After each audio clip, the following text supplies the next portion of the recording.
Welcome back. I'm Proma, and I'm sure you can tell by the title what we're going to be doing today, but I've been asked a couple of times by people in real life that they wanted to see kind of a tutorial on how I draw faces and such, so we're going to be doing some basic sketching on pencil and paper.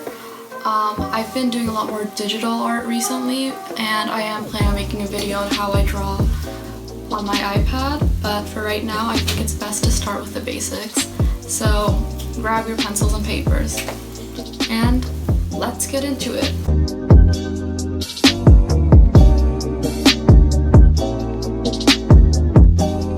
Okay, hello and welcome back to here. I'm not going to be doing my face in this because the art is the most important part. So first I'm going to go through the supplies that I mostly use when I'm drawing.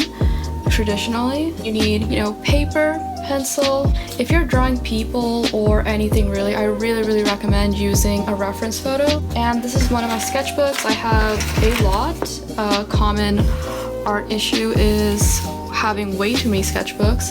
So this is my sketchbook. I got it at Michael's. It was pretty cheap. It was like $7, I think. I don't really recommend this one, even though I don't even know which one this is, but the paper quality isn't that great, but for, practice sketching, it's actually pretty good. So I have that. More things. I primarily like using pencil or graphite.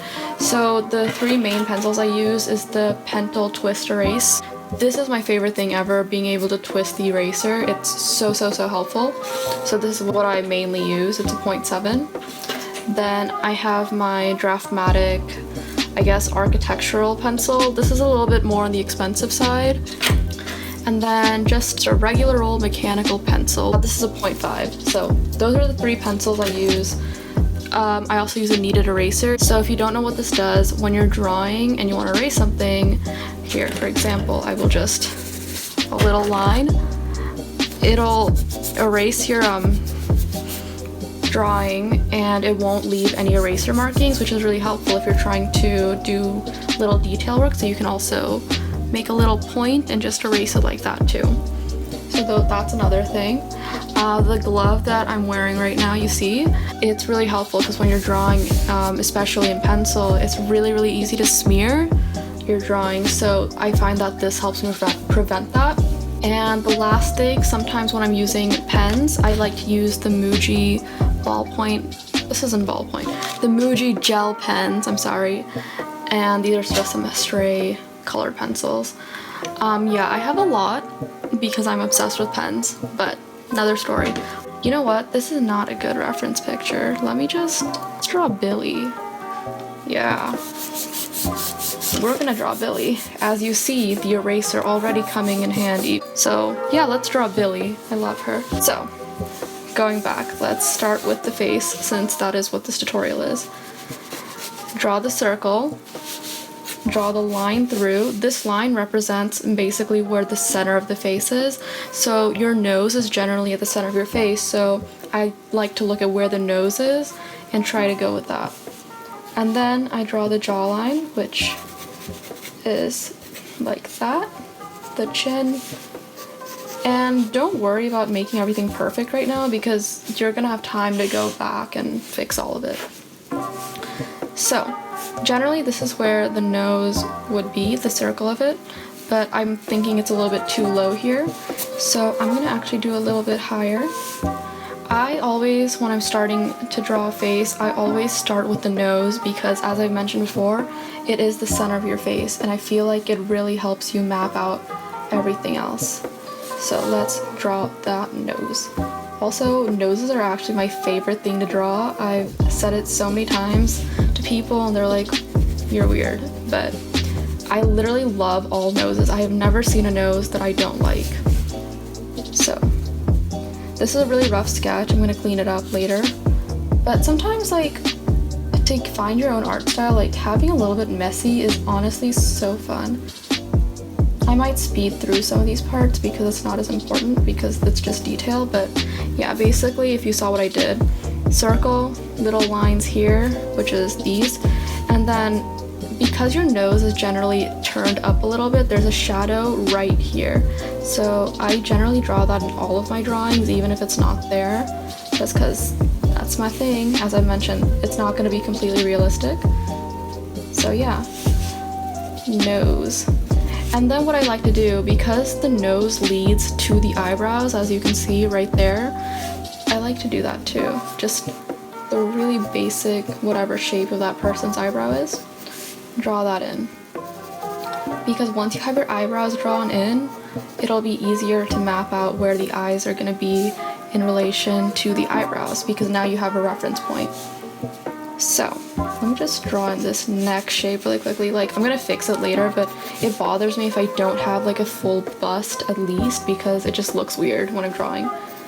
Anyways, so now that you have your basic shapes out here, ta-da! This might be a little bit too low actually. The thing about art is you have to make mistakes, you know? Like, you can't just expect everything to be perfect. Like right now, I feel like this nose is huge. And that's fine, because like honestly I love big noses so much. But there you go.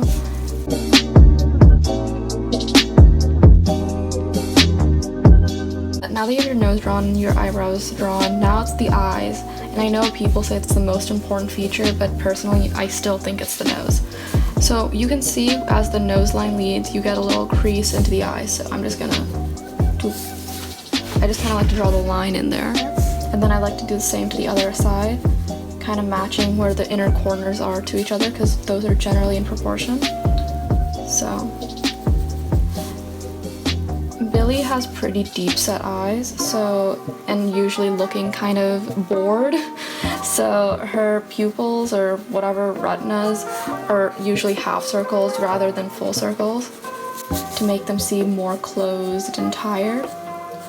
And her eyebrows are very close to her eyelids, so we're going to want to make sure. Personally, what I've noticed in my experience of drawing, it's not that the eyes, like the pupil area, that's the most important. It's the space between the eyebrows and the eyelids. It makes a huge difference in if you're trying to draw a person and make them recognizable. That space is so critical for some reason. And it just like pulls your whole drawing together. So while I'm doing this, I'm also just drawing in kind of the shapes of her hair, so I have an idea of what to do when I'm going back. I will be honest, hair is not my strong suit. I don't really like drawing it, so you can tell in a lot of my drawings that I get lazy and just kind of scribble, because I just don't really enjoy drawing it that much. I don't really like blending in my shading. I find it to be kind of boring looking.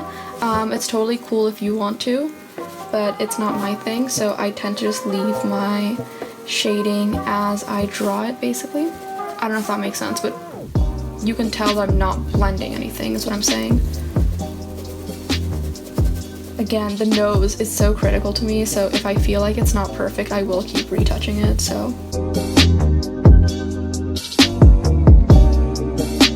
Drawing is a process. Like, it doesn't happen just all at once. You have to practice and understand where things are if you're trying to go for some sort of realism. So I just kind of like, as I mentioned before, keep attention to the proportion of things from each other. So the shapes of her eye to the shape of her eyebrow, stuff like that.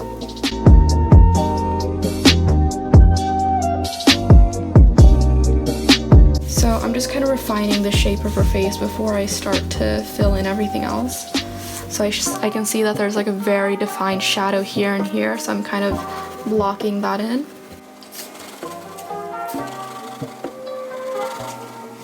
And then in order to do the shadows under her jaw, which everyone basically has in every situation, I just like to towards the most defined areas and shadows.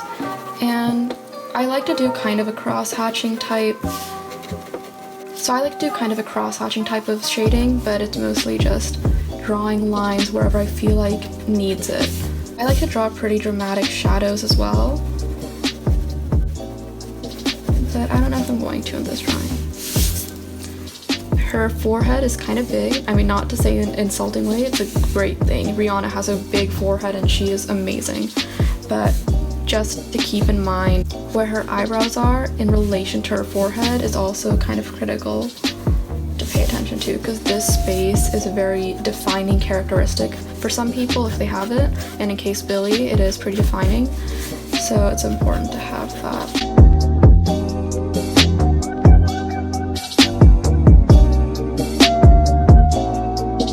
There's generally a shadow under the eyebrow right where the nose is kind of meeting it. I don't know how else to explain it, but it's just this area right here, the top of the eyelid.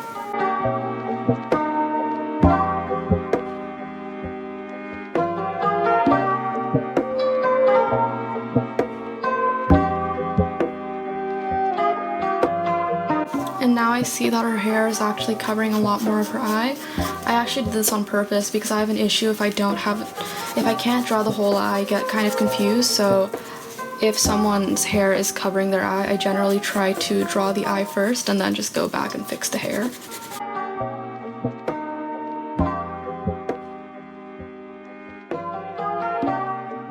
Another pretty critical thing that I feel like people tend to forget to draw, or at least they don't really recognize they need to draw it, is in the eye, there's this part, that little white part. I don't know what it is. I think it's the waterline, but when you draw it, it makes your eyes look so much more realistic and more professional. So just, you know, as a tip, remember to draw it. This is where the 0.3 especially comes in handy. I know I've been drawing with it for a while, but this is basically the best part of this pencil. Just that little line. For some reason, it adds so much more to your drawing. It tends to be a little bit thicker towards the outer corners also. Now to fill in the eyes. So I haven't really been doing it as much recently because I don't know, I just kind of like the style of empty looking eyes, I guess. But for this example, I will draw it in. Sorry.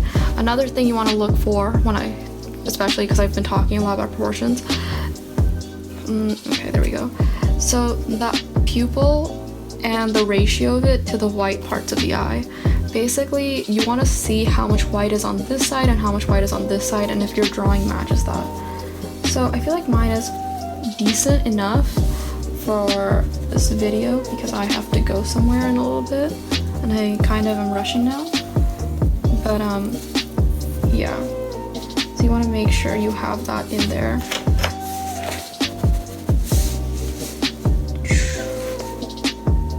So yep, just don't think about what you're doing so much that you get upset at every little mistake, you know? Like, when you're starting out, it's going to be a little bit difficult, and that's just kind of the reality of it. Like, I was horrible. Actually, I don't want to say that.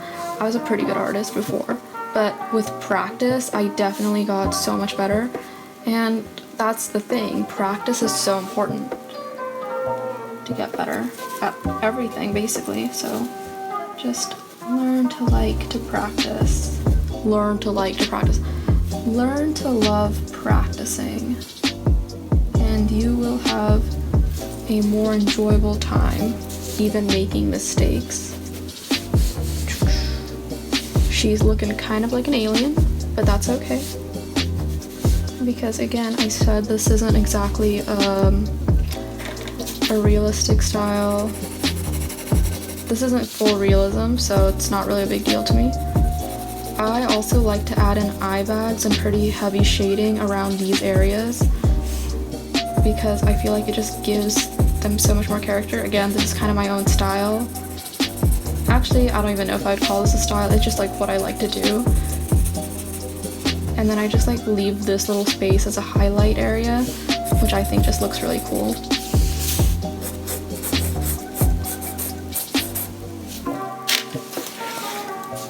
Generally, I actually don't even draw at this table. Like, oh yeah, by the way, this is a table from Michael's. It's like an art table specifically for art. So there's little like pockets and little places to keep things that are arty, I guess.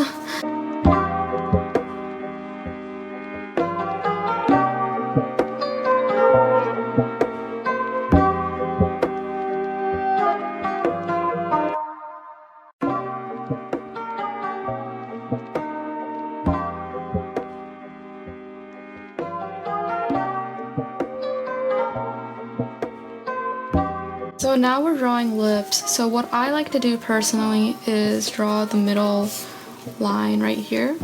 Oops. This part, I like to draw that in first because it helps you get an idea of whether the person is smiling or neutral. Billie's mostly neutral in this, so pretty straight line.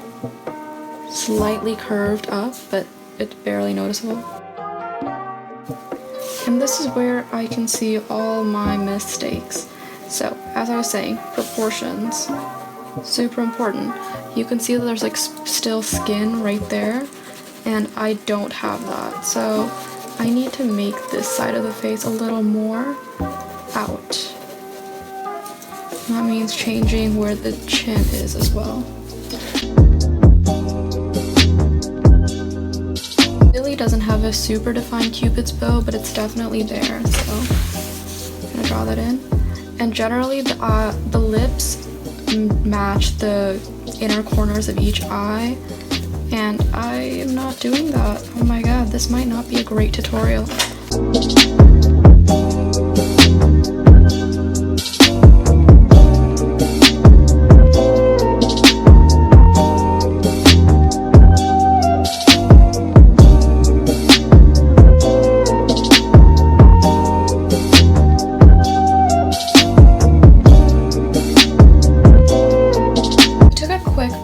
For a little bit because I got tired, honestly. I usually try to finish a piece in one sitting because I lose interest really quickly, but I just got really tired and my hands started cramping. I drew a little bit off camera because honestly this is kind of a long process, and if I filmed all of it I would be completely out of storage.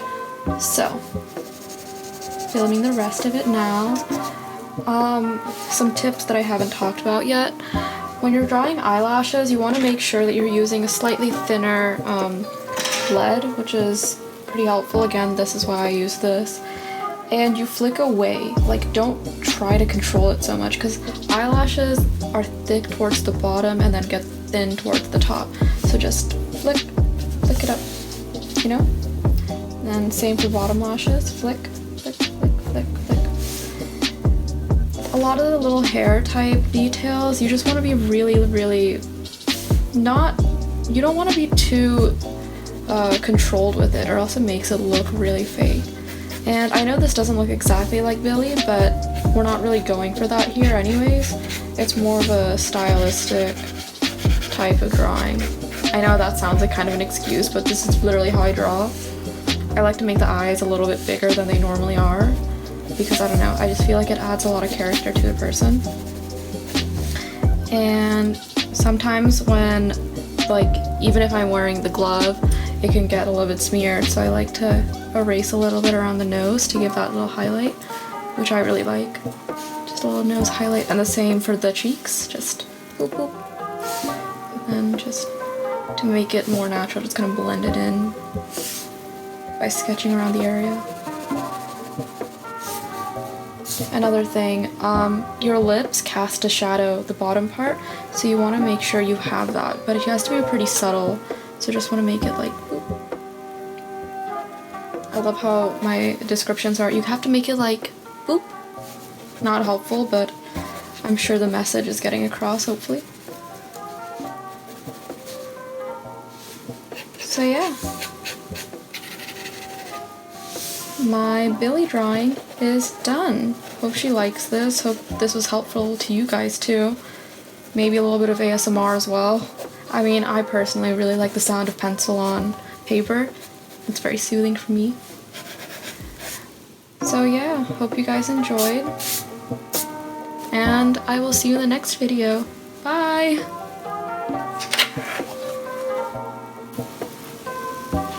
Let's see how well Bobo likes it. Bobo, do you like the drawing? Are you just confused?